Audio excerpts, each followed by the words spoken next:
Tras las huellas de Jesucristo. El camino de la cruz.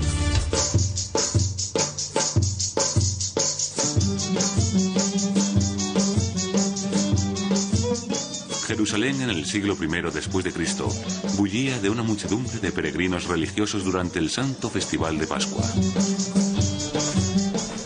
Miles de judíos observantes se aglomeraban en la ciudad para ofrecer sacrificios en el espléndido, blanco y reluciente templo.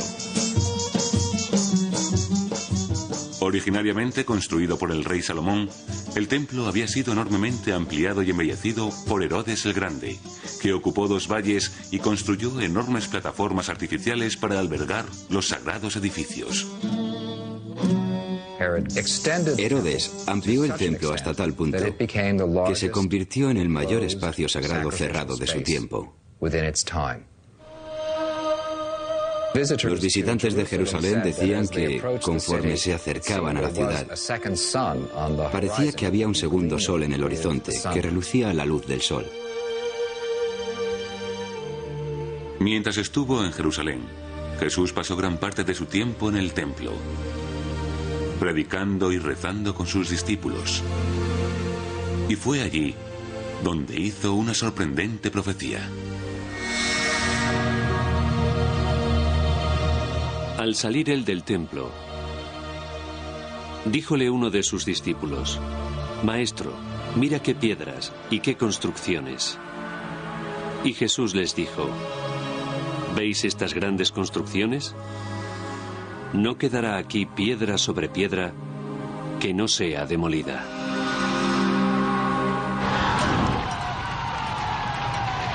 Tal como predijo Jesús, en el año 70 después de Cristo, menos de 40 años después de su muerte, los soldados romanos incendiaron Jerusalén y derribaron el templo de Herodes. Luego, las fuerzas islámicas invadieron la ciudad en el 638 y construyeron las espléndidas Cúpula de la Roca y Mezquita al-Aqsa sobre el monte del templo, sellando bajo sus cimientos cualquier resto del templo que Jesús conoció.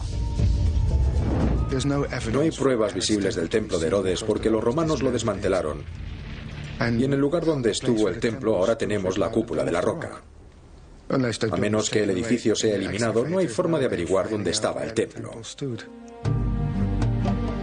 Pero algunos seductores indicios lograron perdurar.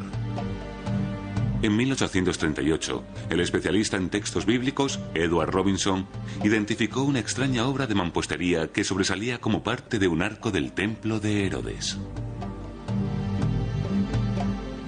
Los aventureros británicos James Barclay y Charles Wilson identificaron más elementos arquitectónicos incongruentes en años siguientes. Pero nadie pudo entender cómo aquellos elementos dispares podían encajar unos con otros. Entonces, en la década de los 60, el militar británico experto en minas, Charles Warren, inició las primeras excavaciones alrededor del monte del templo. Por sus trabajos, sabemos que tuvo que atravesar 14 capas de roca para llegar al lecho de roca. 14 capas de roca suponen entre 16 y 18 metros. Toda esa profundidad hasta abajo. Por la inconfundible arquitectura herodiana que descubrió, Warren concluyó que gran parte de los cimientos del monte del templo de Herodes aún seguían en pie bajo tierra. Pero pasarían casi 100 años antes de que el cambiante clima político permitiera otra excavación en el lugar. En 1967 se inició la Guerra de los 6 días y entonces los israelíes controlaron la ciudad antigua. Querían explorar el monte del templo y la zona de alrededor. Aprovechando este acceso sin precedentes, un equipo de arqueólogos empezó a excavar debajo del muro occidental del monte del templo. Sus exploraciones subterráneas descubrieron numerosas y fascinantes secciones del templo de Herodes. Muchas vistas por última vez por Charles Warren en el siglo XIX. Uno de los lugares que descubrió fue esta puerta. Esta es una de las 4 puertas que conducían fuera del monte del templo y que es mencionada por Josefo Flavio, el historiador judío del siglo I después de Cristo, y delante de la que había una pequeña plaza construida por Herodes el Grande. Aún son visibles las losas de Herodes que brillan más que ninguna otra piedra. Eso se debe a que se usaron durante mucho tiempo. Los excavadores señalan que esta puerta, que estaba a ras del suelo en tiempos de Jesús, ahora yace enterrada bajo las arenas del tiempo. 2000 largos años. Esta es la calle Herodiana, lo que supone que Jesús, sin duda, anduvo sobre las losas que vemos aquí. Esto no tiene nada que ver con la espiritualidad, es el hecho físico en sí. Estamos andando por donde lo hizo Cristo hace 2000 años. Esta es una confirmación que solo la arqueología puede hacer, la confirmación de los lugares santos. Abriendo un túnel más profundo, los excavadores hicieron su descubrimiento más asombroso. Una serie de piedras enormemente grandes a las que denominaron la hilada maestra. En este punto empieza la piedra. Esta es la más grande de todas. Mide más de 12 metros de largo. Y podemos andar y andar todo el tiempo. Se puede andar por ella todo el tiempo. Yo lo estoy haciendo. A lo largo de una misma piedra. Es emocionante pensar que andamos todo el tiempo a lo largo de una sola piedra. Justo hasta aquí. En este punto termina esta enorme piedra, tras recorrer más de 12 metros. Tiene 4 metros de ancho y 3 metros de altura. El peso de esta piedra debe rozar las 600 toneladas métricas. Pero extrajeron los constructores de Herodes estas 4 enormes piedras y las colocaron en este lugar exacto. Lo hicieron porque sirven de contrafuerte a la bóveda dentro del monte del templo.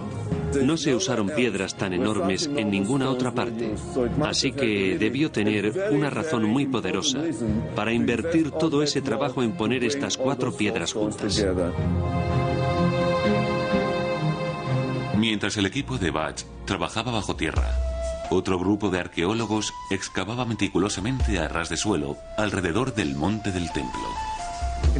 En 1967, el profesor Benjamin Mazar fue puesto al frente de las excavaciones al sur y el oeste del monte del templo. Dependiendo en alto grado de la información de Warren, empezó a abrir plazas y finalmente descubrió un complejo de calles alrededor del monte del templo y enormes escalinatas en el sur que conducían a las 2 puertas.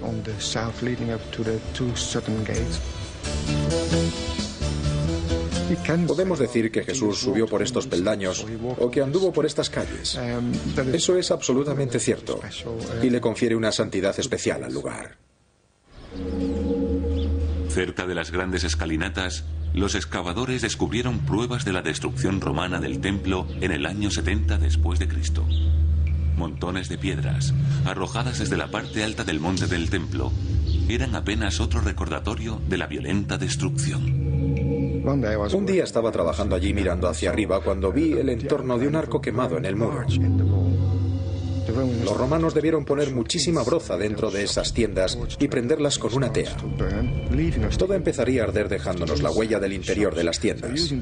Así que valiéndome de esos arcos quemados pude reconstruir sin ninguna fisura cómo estaban dispuestas las tiendas a lo largo del muro del sur. Ese fue mi primer, a mi entender, mi descubrimiento más importante, lo que me aficionó realmente a la arquitectura antigua. Sintetizando sus propias investigaciones con textos antiguos y más de 50 años de datos arqueológicos, el doctor Rittmeyer creó una serie de interpretaciones arquitectónicas del monte del templo en tiempos de Jesús y finalmente las piezas del rompecabezas encajaron. Vemos el arco de Robinson con una escalinata que baja a la calle Herodina. Y el arco de Barclay, que tiene una pequeña escalinata ascendente, y dentro de esta puerta hay una escalera en forma de L que nos lleva a la parte superior del monte del templo. Este es el arco de Wilson. Forma parte de un puente que cruza el valle Tiropeán e iba directo hasta la ciudad alta donde solían vivir todos los sacerdotes. Y esta es la puerta de Warren. Así que estas son las 4 puertas que Josefo nos dice que estaban en el muro occidental y todas han sido encontradas.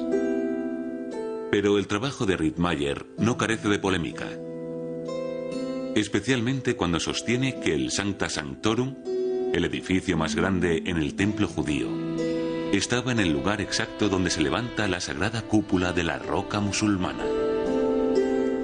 También se hace referencia a la roca en las fuentes antiguas como la roca fundamental. Así que pensé, bueno, eso deben ser los cimientos del templo. Y si la roca es más grande que el interior del Santo Santorum, entonces al menos uno de los muros debió ser construido sobre la propia roca. Me llevó 20 años llegar a esa conclusión. Y entonces empecé a mirar la roca y se pueden ver esas zonas horizontales en la parte sur de ella. Tienen 3 metros de ancho, que es exactamente el grosor del muro del templo. Luego, mirando de nuevo las fotos, justo en el centro encontré una depresión rectangular que tenía exactamente las medidas del arca de la alianza.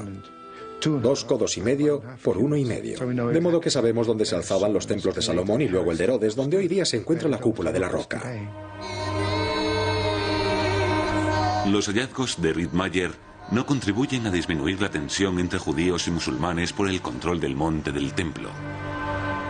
Solo me interesa dónde estaba el templo desde un punto de vista arqueológico y arquitectónico, y me atengo a mis hallazgos. Pero es un asunto muy delicado y hay que tener mucho cuidado cómo lidiamos con él.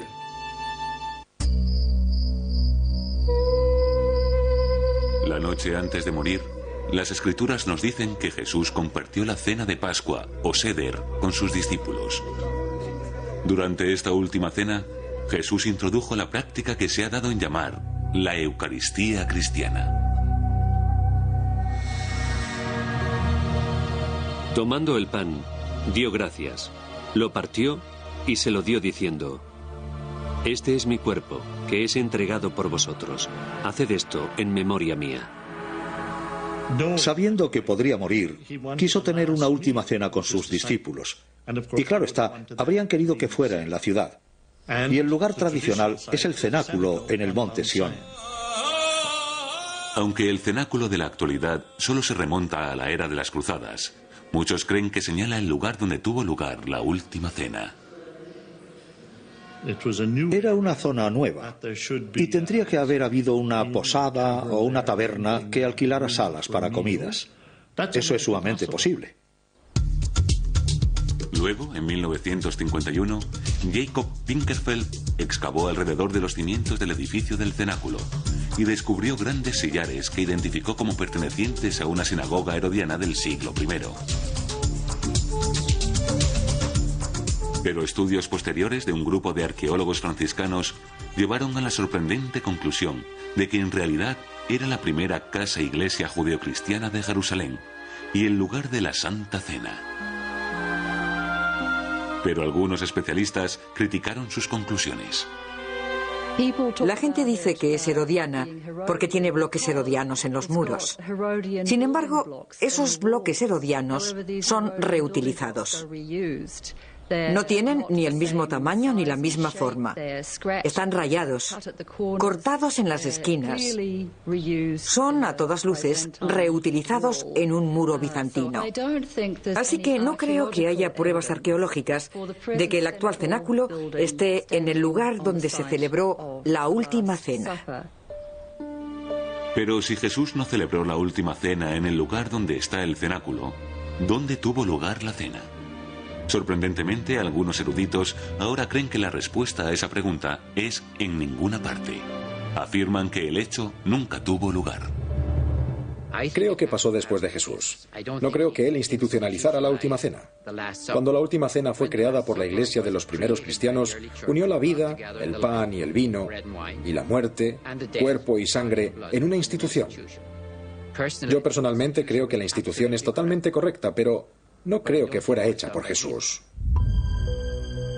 Otros eruditos discrepan con vehemencia. No creo que eso sea cierto en absoluto. Desde luego no hay ninguna prueba negativa que desmienta la última cena. No creo que hubiera otro maestro en el periodo del Nuevo Testamento con la suficiente influencia para darle a la cristiandad su principal cena ritual, excepto Jesús. Al este de Jerusalén se recorta la oscura silueta del Monte de los Olivos. En el siglo I después de Cristo, el monte estaba cubierto de olivares, donde los evangelios nos dicen que Jesús y sus seguidores fueron tras su última cena juntos. Cuando los peregrinos iban a Jerusalén, la población de la ciudad se triplicaba.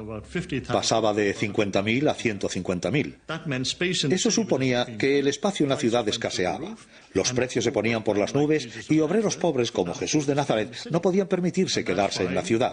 Y por eso va y viene con regularidad al Monte de los Olivos. Desde la ciudad hay unas antiguas escalinatas que llevan al Monte de los Olivos. Usadas constantemente durante más de 2000 años, es probable que Jesús subiera por estos mismos peldaños por última vez en esa fatídica noche. Entonces vino Jesús con ellos a un lugar llamado Getsemaní y les dijo: «Sentaos aquí mientras yo voy a orar». Y tomando a Pedro y los dos hijos de Zebedeo, comenzó a entristecerse y a angustiarse. Los especialistas coinciden en que los hechos que envuelven la agonía en el jardín de Jesús y su posterior detención tuvieron lugar en el Monte de los Olivos, pero donde exactamente ha sido durante mucho tiempo objeto de debate. La Iglesia de todas las naciones conserva una gran piedra considerada como el lugar donde Jesús hizo sus urgentes oraciones. Y un olivar cercano a menudo es señalado como el jardín de Getsemaní, donde Jesús fue detenido. Sin embargo, Joan Taylor cree que esta última tradición se basa en una mala interpretación de los evangelios. La idea de que Getsemaní era un jardín proviene de una refundición de dos tradiciones. Hay un jardín en el Evangelio de Juan, pero no hay un lugar llamado Getsemaní. Hay un lugar llamado Getsemaní en el Evangelio de Marcos, pero no hay un jardín. Y así lo que pasa en la tradición cristiana es que tienes jardín en Juan, Getsemaní en los Evangelios sinópticos de Marcos, Mateo y Lucas. Lo juntas y tienes jardín de Getsemaní.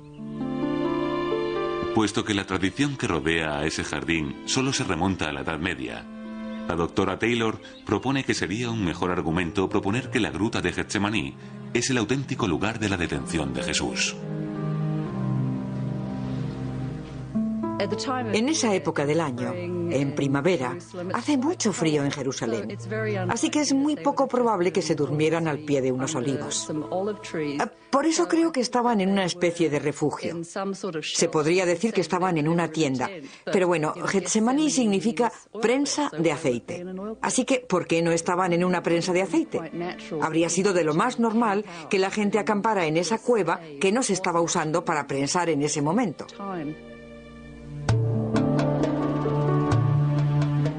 Las excavaciones emprendidas por los franciscanos en 1956 parecen apoyar la teoría de que la gruta era una prensa de aceite en tiempos de Jesús. Y puede haber sido el lugar donde lo detuvieron. Encontraron canales de agua en la cueva de Getsemaní.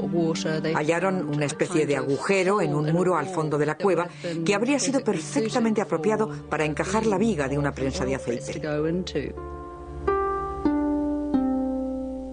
Atrapado en estos fríos muros de piedra, Jesús no habría tenido forma de evitar a la multitud que fue a por él, ni su incierto futuro.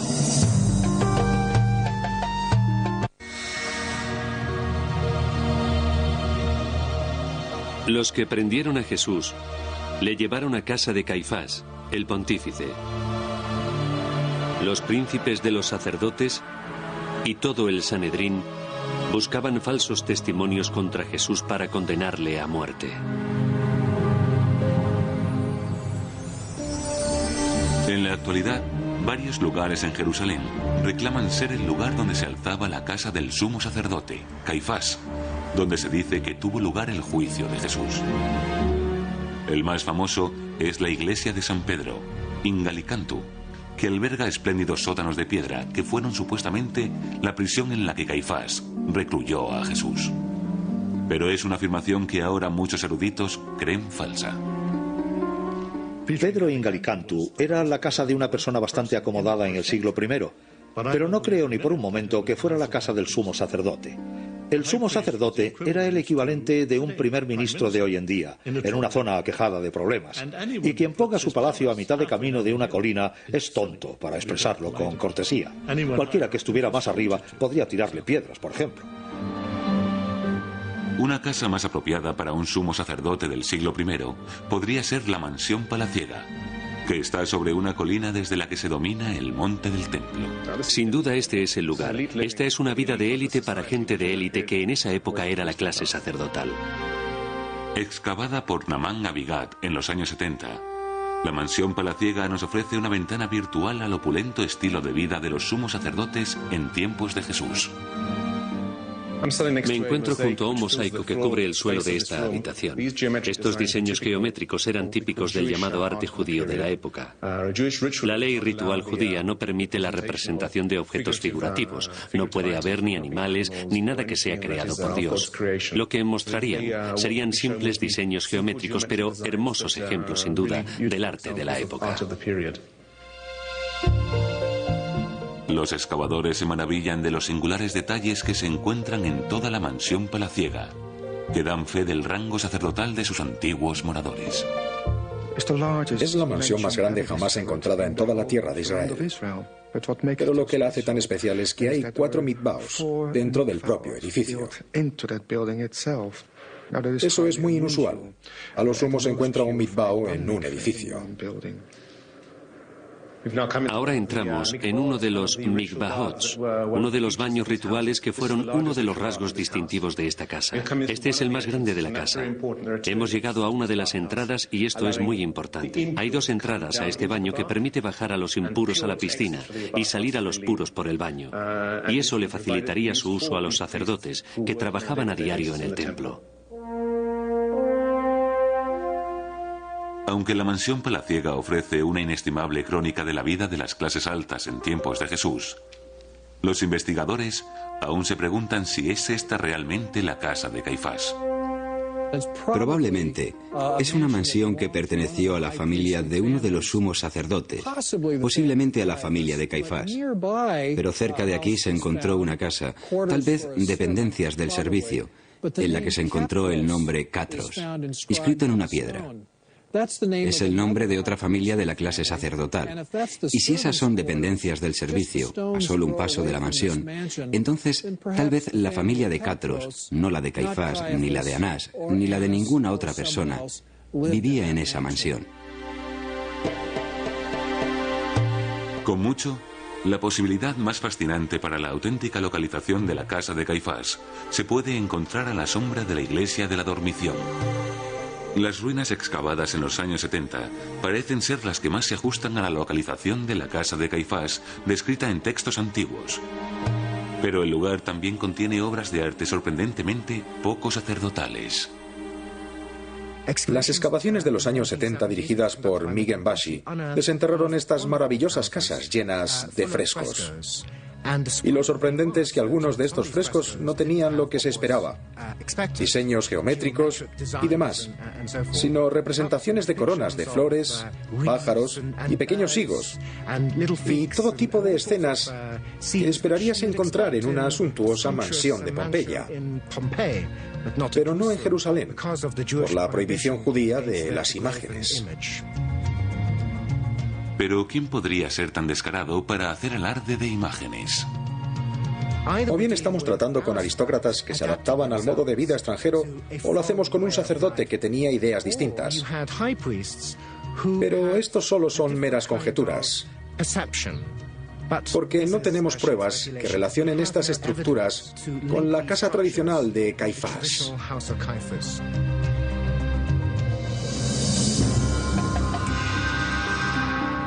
Aunque los arqueólogos solo pueden especular sobre la vida de Caifás, un descubrimiento casual en noviembre de 1990 ofrece fascinantes pruebas de su muerte.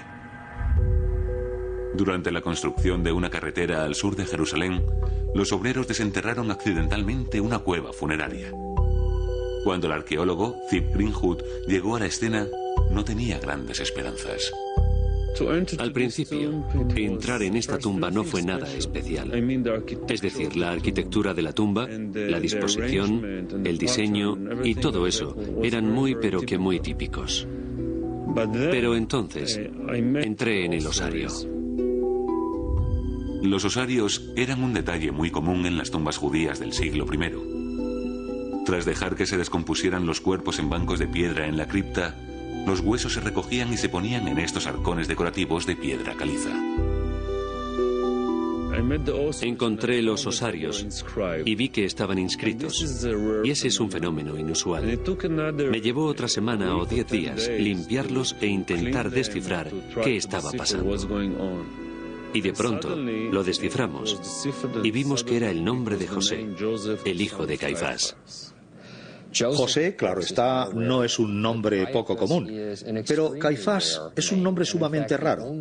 Y de hecho, la única persona que conocemos con ese nombre hacia este periodo es mencionada en los evangelios como participante en el juicio y crucifixión de Jesús. Dentro del osario común, Greenwood descubrió los huesos de 6 individuos, incluyendo los de un hombre de casi 60 años. ¿Podría contener este osario los restos del sumo sacerdote Caifás? Al final, la edad de uno de los esqueletos en la caja concuerda con la de Caifás. Así que yo entendería que eso quiere decir que es muy probable que estemos tratando con el osario de Caifás. Pero no todos están de acuerdo. Las inscripciones están toscamente escritas en alfabeto hebraico antiguo, dejándolas abiertas a otras interpretaciones. Hay quienes piensan que es Caifa, y si es así, entonces probablemente sea Caifás. Sin embargo, el apellido tal vez no deba pronunciarse Caifa. Puede que sea Cofa o Cufas. Luego, puede que no tengamos el osario del sumo sacerdote. El motivo por el que también tengo dudas sobre eso es que la cripta en la que fue encontrado no era muy ornamental, y esperaríamos que la cripta de la familia de un sumo sacerdote estuviera muy adornada. Aunque Greenwood admite que esta aparente contradicción también le preocupa, se atiene a los resultados de su excavación. No hay pruebas finales. La polémica continuará, pero así es la ciencia. No pasa nada. Vuelvo a insistir en que estoy absolutamente seguro de que ese es el nombre. Tras haber determinado que Jesús debía ser condenado a muerte, Caifás lo entregó a Poncio Pilato para su ejecución. Pese a su importancia en los relatos de los evangelios, se sabía muy poco de Poncio Pilato fuera de los textos bíblicos. Eso cambió en 1961, cuando arqueólogos italianos que trabajaban en Cesarea Marítima descubrieron una inscripción en piedra que ponía: Poncio Pilato, prefecto de Judea. Aunque pequeña, la inscripción tuvo enorme repercusión.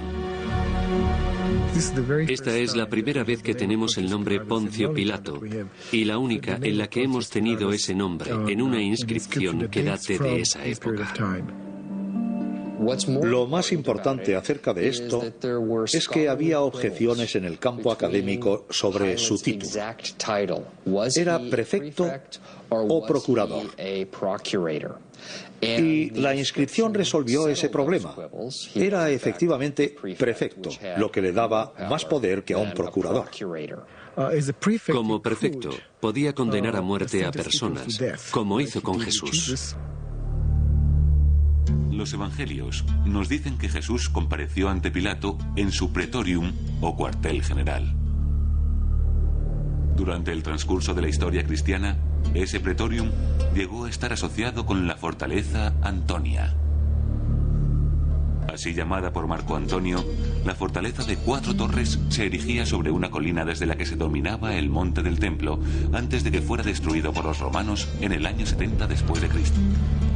Durante siglos, los únicos restos del pretorium de Pilato que se creía que existían era un arco llamado Ecce Homo. El arco del Ecce Homo fue asociado con la pasión de Jesús hacia los siglos XIV o XV. Ecce homo significa he aquí el hombre. Y así, el Ecce homo se convirtió en el lugar donde Jesús fue juzgado por Pilato. En 1857, el padre Mary Alphonse Ratisbonne compró la zona alrededor del arco del Ecce homo y empezó a construir un convento para las hermanas de Sion. Dentro del edificio encontraron un amplio pavimento que fue identificado de inmediato por el excavador como el Litóstrotos, que se menciona en los Evangelios, donde se juzgó a Jesús, y que tiene tanta importancia que aparece tanto en griego, litástrata, como en hebreo, Gábata. Al limpiar el pavimento, los obreros encontraron tableros de juego de extraños trazos y columnas caídas. El padre Ratisbonne se convenció de que había descubierto el patio interior pavimentado de la fortaleza Antonia, donde Pilato dictó la sentencia final de Jesús. El descubrimiento convirtió en el acto al convento de las Hermanas de Sion en una de las paradas más importantes para los peregrinos cristianos de visita en Jerusalén.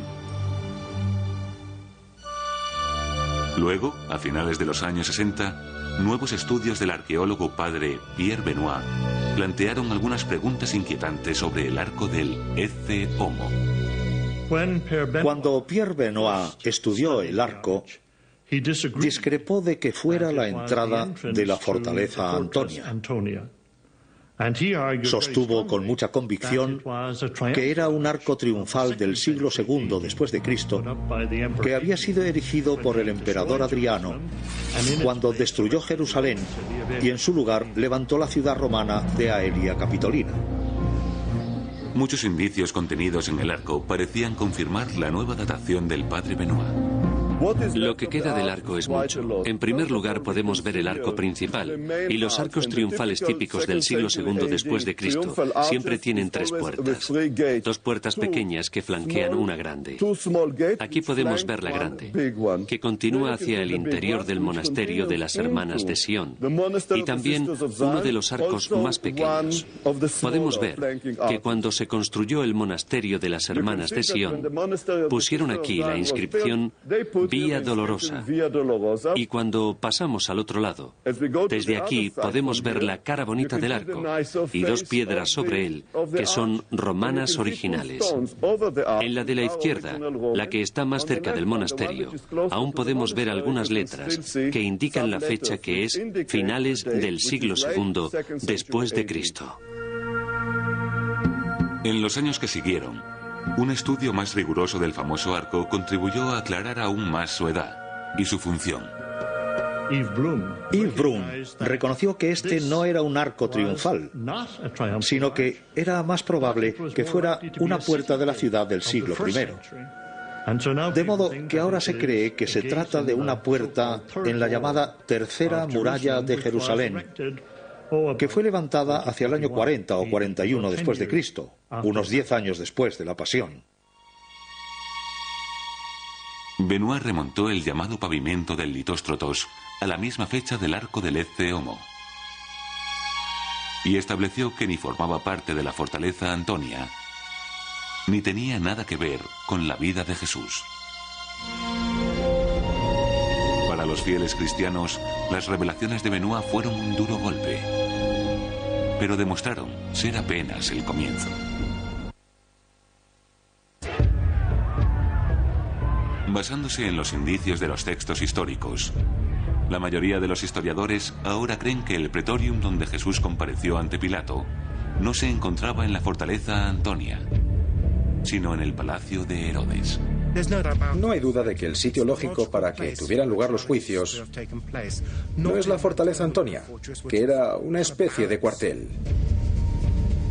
Según Josefo, Herodes el Grande construyó un espléndido palacio en el extremo occidental de Jerusalén. Tras su muerte, este palacio fue confiscado y pasó a servir de cuartel general regional del prefecto romano, Poncio Pilato.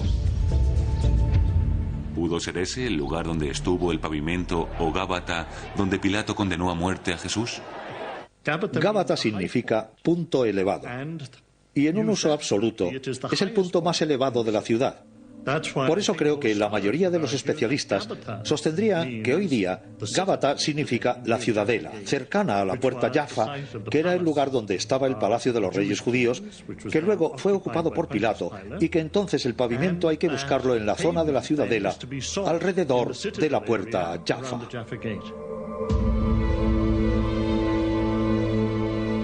Sin embargo, para los investigadores que esperan seguir las huellas de Jesús, el palacio de Herodes demostró ser tan difícil de encontrar como la fortaleza Antonia. El lugar que ocupaba el palacio de Herodes estaba cubierto por el enorme fuerte musulmán conocido como la Ciudadela. ¿Cómo esperan encontrar los excavadores restos del palacio cuando se encuentra debajo de la Ciudadela? Sorprendentemente, la respuesta resultó estar justo ante sus propios ojos. En 1894, arqueólogos británicos excavaron alrededor de los cimientos de la ciudadela y establecieron que estaba construida sobre restos más antiguos. En una nueva excavación en la misma zona, en 1934, N.C. Jones hizo el asombroso descubrimiento de que la ciudadela no solo estaba sobre estructuras más antiguas, sino que parte de ella se componía de ruinas antiguas. Un detalle singular que aún puede verse hoy día. Detrás de mí tenemos uno de los grandes ejemplos de la arquitectura herodiana que quedan en la ciudad. Esta es una de las torres que fueron construidas por Herodes en la ciudad de Jerusalén. Sabemos nuevamente, por Josefo Flavio, que en la ciudad de Jerusalén había 3 grandes torres. Más tarde esas torres fueron incorporadas a edificios posteriores para incluir toda la zona de la ciudadela. La identificación de las torres herodianas proporcionó un importante indicio en la búsqueda del palacio del rey. El palacio de Herodes estaba junto a las 3 torres. Esas 3 torres se encuentran en el lugar que ahora ocupa la ciudadela de Jerusalén. Nos encontramos justo al lado de ese lugar. En 2001, John Seligman, de la Autoridad de Antigüedades de Israel, dio a conocer por primera vez los resultados de una asombrosa y nueva excavación. Abriendo un túnel bajo una antigua prisión otomana, los excavadores finalmente desenterraron pruebas del gran palacio de Herodes el Grande. Ahora nos encontramos sobre una excavación reciente que estamos dirigiendo, en la que se han hecho hallazgos que creemos que se remontan a esa época. Este gran muro junto al cual me encuentro forma parte de las terrazas que Herodes construyó aquí, en el lugar que ocuparía su palacio.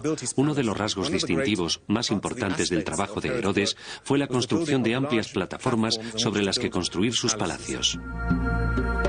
Imitando la construcción del monte del templo, Herodes usó estos enormes muros de contención para formar una plataforma artificial sobre la que construir su palacio. Lamentablemente nos encontramos fuera de su palacio. Ahora me encuentro en la zona entre el muro de contención y la ciudad de Jerusalén. El palacio propiamente dicho habría estado al otro lado de este muro, y eso será encontrado por la próxima generación de arqueólogos. Hasta entonces, los investigadores continúan peinando la zona en busca de pruebas que puedan relacionar el lugar con los relatos de los evangelios. Hay que imaginarse dónde están estas piedras. Un tramo de escaleras que llevará arriba. Aunque parezca asombroso, el arqueólogo Simon Gibson ahora cree poder señalar la posición exacta del terreno elevado, o Gábata, donde Poncio Pilato interrogó a Jesús. Nos encontramos en la zona occidental de la parte antigua de Jerusalén. Como podéis ver, la ciudadela está ahí, al norte. Detrás de esta muralla estaba el palacio de Herodes, el Grande. Y me gusta pensar que este es un lugar donde tal vez Jesús fue traído para ser juzgado por Poncio Pilato. Este es uno de los peldaños, y mirad lo gastado que está en este punto, y también aquí. Ha sido gastado por la gente que subía estas escalinatas, y podéis ver que si pongo mi pie en él, parece encajar perfectamente. De modo que estas son las escalinatas que habría subido Poncio Pilato para llevar al palacio al Praetorium. Ahora entremos. Aquí habría habido una puerta sobre mi cabeza. Claro que ahora no está porque lo único que tenemos son los cimientos de la puerta, pero habría conducido directamente a una zona pavimentada. Ahora, claro, está cubierta de ese bonito y verde césped, pero en aquellos tiempos había un patio pavimentado que se extendía hasta la muralla interior, y podéis ver esa muralla interior allí. Luego había otro tramo de escaleras aquí que conducía al palacio, donde creo que habría estado la silla presidencial del tribunal, donde se habría sentado Poncio Pilato para pensar qué iba a hacer con aquel granuja, aquel tipo problemático llamado Jesús.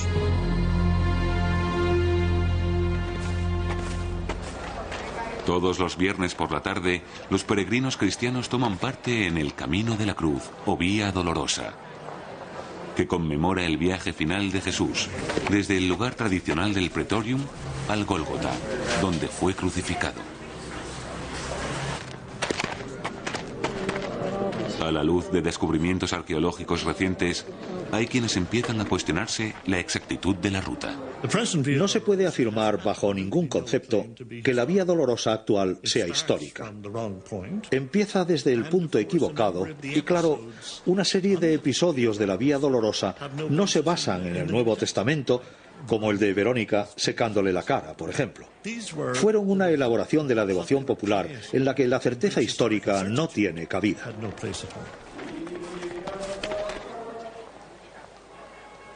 Pero a pesar de las pruebas científicas en su contra, miles de peregrinos siguen tomando parte en el Camino de la Cruz todas las semanas. Los resultados de la erudición no tienen absolutamente ningún impacto en las tradiciones de devoción en Jerusalén. Es decir, la Vía Dolorosa la establece la fe, no la historia. Pero lo que creo que estaría mal es que los académicos dijeran que se equivocan de lugar y por lo tanto no pueden ir ahí, ¿no? Porque esos lugares, por chabacanos que sean, por falsos que sean, han sido venerados por personas de gran valor y gran fe. Apelan a nuestra sensibilidad humana, aunque tal vez sean históricamente incorrectos. Así que yo nunca intentaría que la gente desistiera de ir a esos lugares.